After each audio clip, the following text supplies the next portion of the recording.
Bugun sizlar bilan rep olamidagi memlar haqida gaplashamiz va ular aslida qayerdan kelib chiqqan? Hozir sizlar bilan muhokama qilamiz. Memlar haqida gapirar ekanmiz, Drake'ni bu ro'yxatga qo'shmaslik uyat. Drake. Bu mem Drake'ning Hotline Bling qo'shig'idagi 2 sekundlik joydan screenshot. Fibao.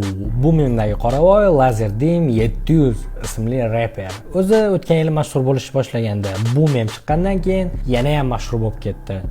Fibao so'zining ma'nosi bo'lsa, bu shunchaki jim bo'l degani. Tyler the Creator. Bu menimcha eng kulgili mugshot bo'lsa kerak. Bu rasmga kelib chiqishi 2014-yil konsert payti jamoat qoidalarini buzgani uchun hibsga olinganda politsiya tomonidan olingan mugshot.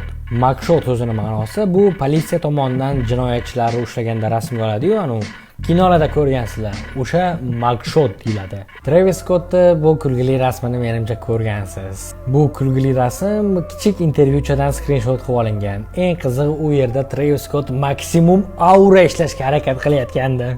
Priceless. Priceless, okay. How much the chain? How much the chain? Priceless. Okay, I see the jacket. How much the jacket, my boy? Priceless. Okay. Travis bu yerda "Voy, okay, kiyimingiz narxi qancha?" desa, "Priceless."